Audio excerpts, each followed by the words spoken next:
Hey everyone, this is Alex here, and I'm here with a step-by-step guide on how to apply for the State Center Community College District.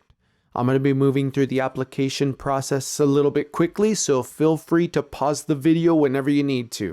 So first things first, we're going to be starting at our Fresno City College homepage, which is www.fresnocitycollege.edu, or you can always start at the Google homepage and just type in Fresno City College.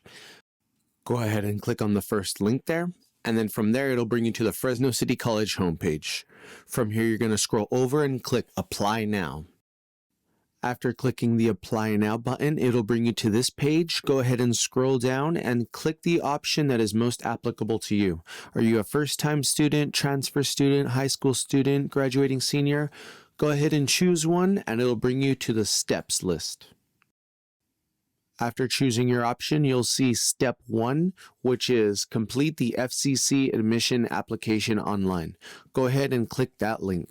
So, if you've taken a college course already and created an account with CCCApply, all you need to do is sign into your account.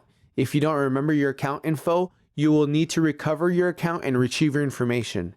If you're new to this process, you'll need to create a new account. Go ahead and start creating an account. It's going to ask if you want to create an email. For most of us, we'll already have an email created, so you can go ahead and begin creating my account. Go ahead and type in your first name, middle name, last name, click the box accordingly and scroll down. It's going to be asking you your date of birth next. There's your month, day, and year, and then we're going to confirm it underneath that. And then it's going to ask if we have a social security number. You can click yes or no. After clicking yes, go ahead and type it in. After typing in your social security number, the next page is going to be asking you for your email address. Type it in twice, and then underneath that, your telephone number. After typing in our phone number, we're going to go ahead and scroll down. Go ahead and start typing in your address, city, state, and zip code. And then we'll go ahead and hit continue. Continuing on, it's going to ask us to make a username and password. Make sure that it's a personal username and make sure to write it down or take a picture of it because it can be really easy to forget, along with a 4-digit security code. After that, we will scroll down and it's going to ask us some security questions. Make it simple, one-word answers. From there, it's going to say that we create an account. You can go ahead and take a screenshot of that if you want, and we will continue. It's going to ask us enrollment information for our first tab. From here, we can go ahead and put the semester that we're applying for, and then it's going to ask us about our educational goals. For a lot of us, it's going to be to obtain an associate's degree and transfer. After that, it's going to be asking us for our major category. This will depend on what field you want to study. Once you have chosen that, we're going to go ahead and scroll down, and now we are going to be choosing our major. It's all in alphabetical order, and notice how there is AA, that stands for your associate's degree, and then you'll notice how there's a CA, that's a certificate. Also take note that the CA or CN certificate options are not degree options. You can't transfer with a certificate, and choosing the certificate option may affect the status of your financial aid. The next tab that we'll be working on is account information. If you needed to review the account information you created in CCCApply, you can click on the button Review Account. Go ahead and scroll down. There's going to be various questions. First one up is going to be your parent and guardian information. If at least one of the following applies to you, you're going to click the top box. If none apply to you, click None. You're going to be entering information about your guardians. From here, you're going to be typing in your mailing address. If it's the same as one previously, you can just click My mailing address is the same as the one previously. The address is correct, and we will continue. Notice that our progress is being saved as we continue on.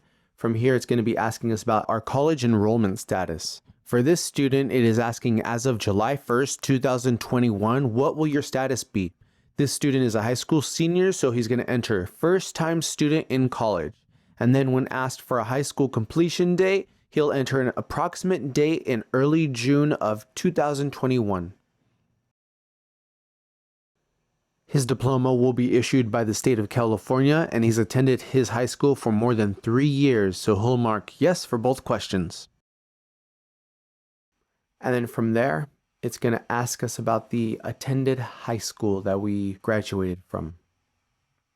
It was located in the US. We graduated here from California. Go ahead and scroll down, and then depending on where you graduated from, we're going to be typing in our high school. Notice how when we start typing in our high school, the system starts recognizing it and it'll bring a drop-down menu. From there, you can go ahead and click on it and continue on. Next, it's going to be asking us about our high school transcript information. It's going to ask us about our GPA, the last English courses we've taken, and the last math courses we've taken. The last English and math courses referring to the ones that we've gotten an official grade in, not the ones that we are currently taking, but the ones that we've gotten our grade in so far. You can always refer to your high school transcripts to get all of this information. From there, we'll go ahead and scroll down and click continue. Next, it's going to ask us about citizenship or military information. Are you a U.S. citizen? Yes or no? Go ahead and scroll down. It's going to ask us some U.S. military, dependent of military questions. If none of these apply to you, you can go ahead and click none apply to me and continue. After that, it's going to ask us some residency questions. Are your parents a California resident? Have they lived here for the past 2 years? Yes or no?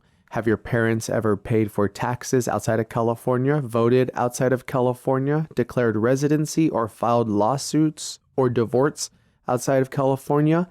If none of those, you don't have to click any of them and we can scroll down. Special residency categories. Have you ever been declared homeless, emergency sheltered, or runaway? Yes or no? Have you ever been in foster care? Yes or no? Go ahead and continue. Next, it's asking you, are you comfortable reading and writing English? Yes or no? Are you interested in receiving money for college? Yes, no? Are you currently receiving General Assistance, SSI? If you've never heard of it, then you probably do not receive it. After scrolling down, it'll ask about your athletic interests. Are you interested in participating in sports while attending college? Or maybe you're interested in some type of sports club? Or no, I'm not interested in sports outside of PE classes. Choose one and scroll down. After that, you'll see all of our programs and services that we have to offer. We'll go ahead and scroll down and hit continue. After that, it'll ask our demographic information. This information will be used for state and federal reporting purposes, and it's optional that you answer these. It'll ask our gender. You can choose female, male, non-binary, or decline to state. That's a perfectly acceptable answer. After that, it'll ask parent or guardian educational levels, and then it'll ask questions about your race and ethnicity. You can go ahead and choose one and scroll down if those apply to you. It'll ask your ethnicity, your nation, and your ancestry groups, whether you fall under one of those. If not, you can hit continue. From there, it's going to ask a couple of supplemental questions. What's the primary location you plan to enroll in the majority of your courses? It's going to ask your personal information, your place of birth, the city or state in which you were born. After entering this, we can go ahead and scroll down. Please select the type of text messages you would like to receive from your college. There is no right or wrong answer there. You can click all of them. You can click none of them. After scrolling down, it's going to ask us some income information, how many people live in your house, and what's your family income. You could always decline to state if you don't choose to share this information. And then after scrolling down, it's going to ask, are you a displaced homemaker or do you receive Section 8? Aside from that, is English your first language? Are you Hmong, racial heritage? And if English is not your first language, what is? After that, it's going to ask where you plan on going after community college. You can choose what college. And then last is just for some survey questions. Where did you hear about us? We'll continue on. Scrolling down, what is the best way to communicate with you? Click all that apply. Email, text message, social media, whichever you prefer. We'll scroll down and hit continue. After hitting continue, we'll see submission. Upon submission, make sure you review your application to verify that you selected the correct term and that you selected the correct major of your choice.